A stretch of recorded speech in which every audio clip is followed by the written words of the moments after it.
welcome back to my channel. I'm Jess and we have just hit 500 subscribers. So thank you so much, I'm super grateful. Today I wanted to share with you my reasons for being vegan and why it took me a couple of years to kind of get there as well. So let's just go straight into it.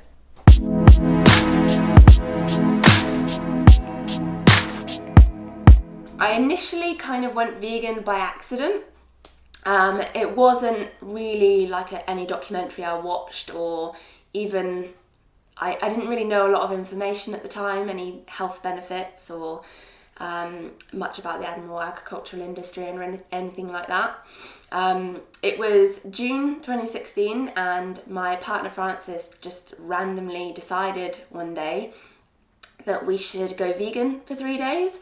I think he read something online and we just decided it would be fun and a bit of a challenge. And I was vegetarian at the time. Francis was a complete meat eater, but I had a serious cheese addiction. So I kind of thought it would be quite a challenge as well, even though it actually, I think we ended up doing it for like 5 days or a week in the end, because it was actually a lot easier than I thought it originally was going to be. I actually really enjoyed doing it. So in the 2 years following this, I pretty much stuck to a vegan diet about 99% of the time. Back then in the UK, it was quite limiting being vegan or finding vegan options in shops and restaurants and things like that. I remember going out for meals with friends and just having a side of chips and a side of salad.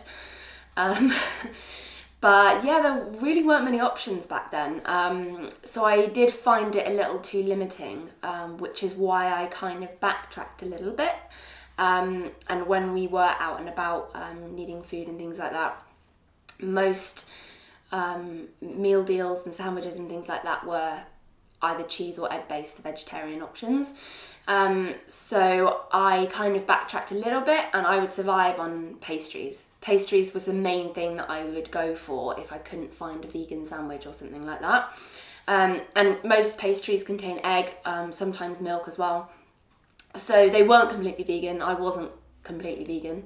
But for me, it was a balance that I needed to have in order for me to carry on that kind of way of living. So either, I think a lot of people try and go 100% completely vegan and then can't handle it for whatever reason and spring all the way back again. So I wanted to be sort of as close as I could be, with me being happy as well and comfortable, and it needed to be sustainable for me as well. And that was the way I did it basically for a long time. I also was a serious chocoholic. Have been for my whole life basically, and chocolate was one of the things that I felt like I couldn't give up. So for the first couple of years, I'd eat pastries, chocolate, the odd thing containing milk like crisps and that have like milk in their flavourings and things like that. So, and I wasn't really obsessed with checking backs of packets or anything like that. So I was a flexible vegan, you could say, but it worked for me. So I completely gave up pastries and chocolate and those sorts of things only about 6 months ago, because in the last year in the UK, the vegan options have literally exploded. Whereas before I was struggling to find anything vegan, it's now you get actual choices, which if you've been vegan for a few years, especially in the UK, you can understand my excitement when you actually have choices.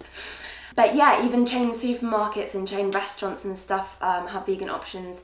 So it's super, super easy to be vegan these days, especially, I'm talking about in the UK, but loads of countries all over the world are doing a similar thing, which is really, really exciting. Not just that, but vegan food is actually getting way more tasty as well.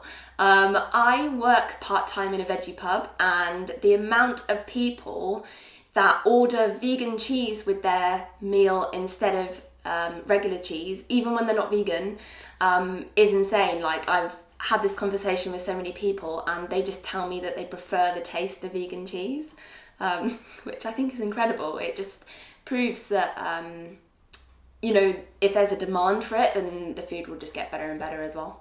At some point in these few years of my vegan journey, I did a lot more research into the animal agriculture industry, meat and dairy industry, and I became more and more frustrated with the fact that I wasn't aware of what was actually going on.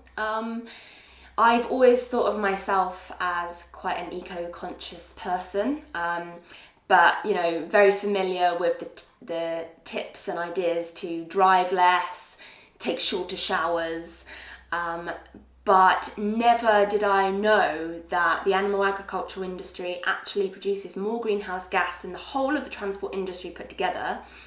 And don't quote me on this, but one burger is the equivalent to I don't know whether it was like a week or a month's worth of showers or something crazy. The amount of water that they need to produce meat is actually insane. And I felt frustrated that this wasn't common knowledge, that people just didn't know about it. And I think a lot of those documentaries on Netflix helped people kind of understand about what was actually going on and a lot of people did feel like that was hidden. Which is really frustrating. But anyway, in the couple of years that it took me, I did a lot more research into this, and I realised that yes, this is actually the way that I really want to start living my life. And it really does mean a lot to me as well. As you've probably guessed, my main reason for being vegan is for the environment. I mean, my health is also really important to me, and if I am no longer contributing to the torture and slaughter of lives in the meantime, then that's a real bonus for me as well. In the last few years, I've come across this whole big community through Facebook groups and Instagram and online in general. I've discovered also this new love of cooking, which I never had before. I used to, when I was at uni, Francis will laugh because he remembers this very well. When I was at uni, I would eat like fish fingers or chicken nuggets, those like oven food and chips and those horrible little frozen mixed veg things that were just basically water. And I'd never really cared about food much before. But now I absolutely love cooking. I love food and I love experimenting. I bake bread now. We cook curries from scratch quite often. And I just get really excited about food. And it's just this whole new world has opened up for me, which is really, really exciting as well. After all, it's something that's not just keeping us alive, it's also there to be enjoyed. We shouldn't be ashamed of enjoying creating and eating food, and I think it also, like, we love having people over for meals and things as well like that. So yeah, this whole new world is opened up and it's really exciting for me. I feel like the word vegan isn't just something that you are or you aren't. I feel like there's a scale and people are in different places on that scale. So for that 2 or so years, I would identify myself as vegan. I'd tell people that I've been vegan for almost 3 years. But I know plenty of people now who identify as vegan but still eat eggs or honey, for example. And I think that everybody needs to have their own personal balance. And I think that, you know, most of the vegan community understand that as well and have their own balance. You know, you can be flexible about these things. But the main thing for me is that, you know, people are reducing their intake of meat and dairy, but quite substantially. So if that means that you're not fully vegan, it's not a big deal. It's just that we are doing better for the environment, we're doing better for ourselves, our health, and doing better as well for animals, innocent lives, things like that. And I think it's a really, really positive change. I mean, most people I know and people that I've met, like spoken to through communities online and things like that, are like super enthusiastic, super excited about being vegan. And I think, you know, there is a lot of news in the media about militant vegans and all of that sort of thing. But in general, like, the people that I know and the people that I've met online are just really caring, wonderful, kind people. So that is the majority of us, basically.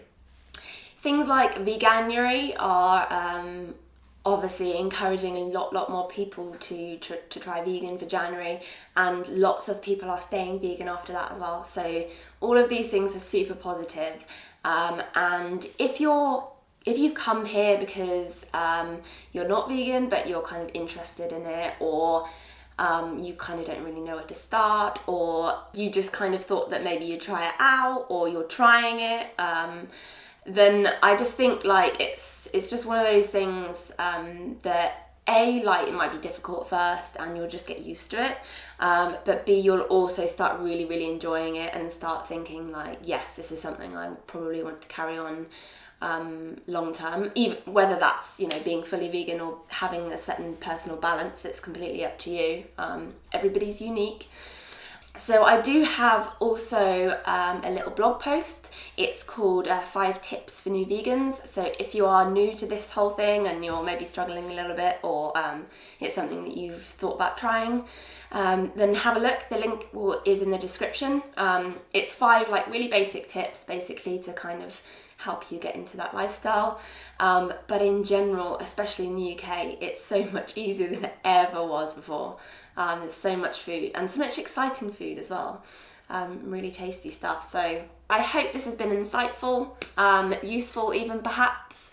And if you haven't already, please subscribe. It means the world to me that this community is building and it's super exciting. And come and follow me on Instagram as well. My link is here if you aren't already. Lots of posts on sustainable travel and natural living, things like that as well. So thanks again, guys. I will see you in a video soon. Peace.